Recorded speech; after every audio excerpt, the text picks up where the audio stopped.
Hi guys! Again, welcome back dito sa aking YouTube channel. Again, this is Yana and today's vlog. Pag-uusapan natin itong isang bangko na kung saan nag-o-offer ng personal loan from 50,000 hanggang 1 million.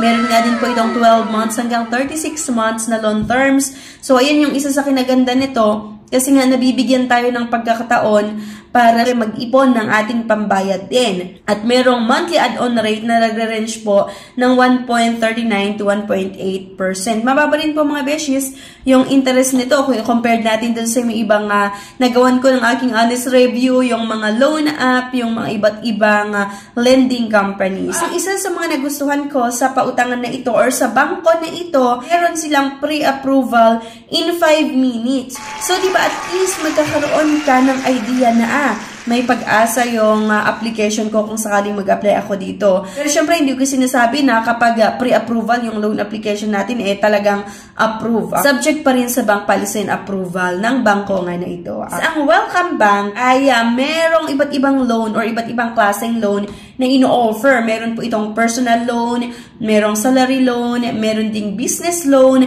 merong auto loan, at merong condo loan. Pero ang pag-usapan nga po natin ngayon ay itong personal loan. Okay? Mag-focus tayo dito kasi dito nga sa personal loan ay mas marami yung pwedeng makautang. Kung hindi haba yung ating vlog, diba? Pag-usapan din po natin yung salary loan. Okay? So, kagaya ng sabi ko kanina, sa Welcome Bank personal loan, pwede nga po tayong umutang ng 50,000 hanggang 1 million at mahaba nga po yung payment terms hanggang 36 months. Merong monthly add-on rates na 1.39 or nagre-range ng 1.39 to 1.8%. At PDC po yung mode of payment natin. Kapag sinasabi nating PDC or post-dated check, once na-aprobahan yung loan application nyo, kailangan yung mag-issue sa bangko kung ilang months yung terms. Halimbawa, 24 months, kailangan mong mag-issue ng cheque na 24 pieces at yun po yung huhulugan natin every month. At yun po, pag PDC yung mode of payment, dapat po on or before yung due date, napunduhan na po yung cheque na yun para hindi tumalbog. Meron itong eligibility criteria and requirements na magiging basehan nyo para nga makautang sa Welcome Bank personal loan. So, to check your eligibility, dapat po kayo isang Filipino para makakuha nga tayo ng personal loan at kailangan yung edad po ay 21 hanggang 65 year of age. Kailangan din po employed for at least 1 year and with minimum of 25,000 monthly income. With active credit card, with minimum credit card of 30,000 pesos. Kaya lang kasi in terms nga sa eligibility criteria, medyo mas mataas sila.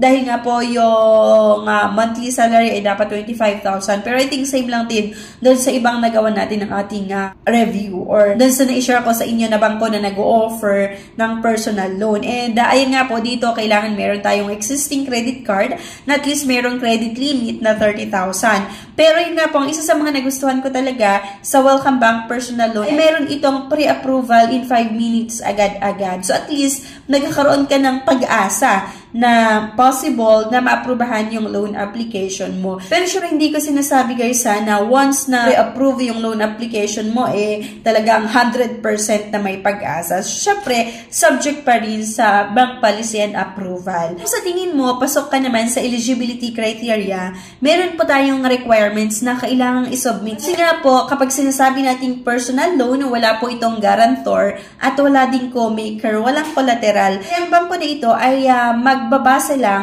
doon sa requirements na isubmit mo kung magkano nga ba yung i-approve nila sa loan application mo. So, ang requirements nga, dapat po meron tayong 2 valid government ID, 2 months latest payslip, hindi po nawawala yan, yung payslip nga po, at yung COE or Certificate of Employment. At dapat din po mga beshi ko yung sa COE nakalagay po yung position nyo, yung tenure, at yung annual income. Dapat din po makapag-submit tayo ng latest ITR or Income Tax Return 2016 para nga po sa mga employed. May mga nagtatanong na saan nga ba pwedeng kunin yung ITR. Okay, so kapag ikaw po isang employed ay makukuha mo ito or pwede kang mag-request sa HR nyo. at yung 2 months credit card statement, then utility bill under your residential address. Yung utility bill or proof of billing, yung electric bill or water bill, pwede rin po yung internet bill. Para na makapag-apply kayo dito sa Welcome Bank or kapag gusto nyo na i-explore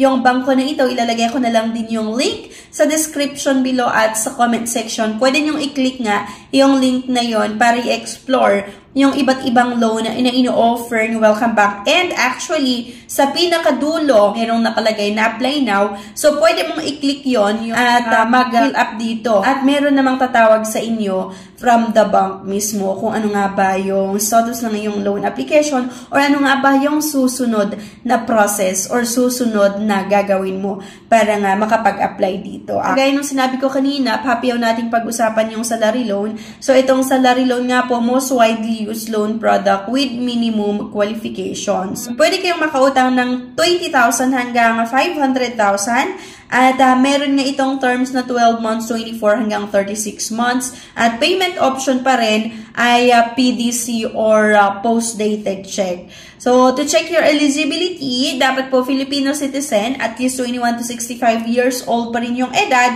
employed for at least 1 year, at dapat po meron tayong basic monthly income na 35,000 pesos. Okay? Requirements, same lang din sa personal loan, 2 valid government ID, 2 months recent payslip, COE na kung saan nakalagay nga yung position, tenure, and annual income, yung latest ITR, at yung utility bill under your residential address. Getting a salary loan is easy, okay? Number 1, fill out the application form online. Same lang din ito sa personal loan. Number 2, ready for our call. If nakapag-fill out ka nga dito sa online or nag-fill out ka online, meron ngang tatawag sa inyo from Welcome Bank. Isasabihin sa inyo kung ano na yung next na dapat mong gawin. Wait for approval. Welcome Bank will inform you about your final approval condition. At number 4, get your approved loan. Get your approved loan from your nearest branch. Same kay personal loan na kapag scroll down nyo, meron kayong makikita nga na apply now. I-click nyo lang yon at once nakapag-fill out na nga kayo dito sa Welcome Bank personal loan, abay prepare the required documents and Welcome Bank will inform you about your application through your mobile. At sabi ko kanina, number 3, wait for approval. Welcome Bank will inform you about your final approval conditions.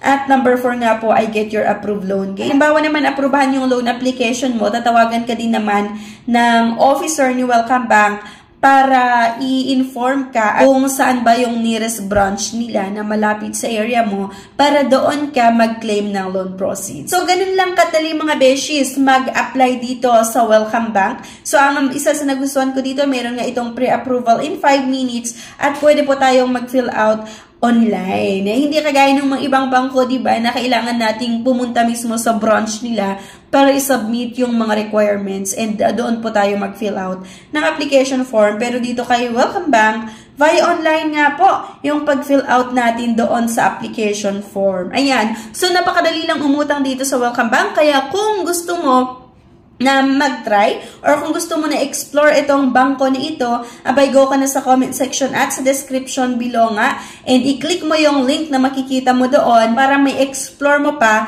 at kung sakali na interested ka, then pwede ka nga pong mag-apply. So anyway, thank you for watching. Sana may nakuha na naman kayo na idea sa video na ito. Please don't forget to click the subscribe button. Sana i-like nyo din yung ating video at huwag nyong kalimutan na i-share. Thank you guys at see you on my next video. Bye-bye!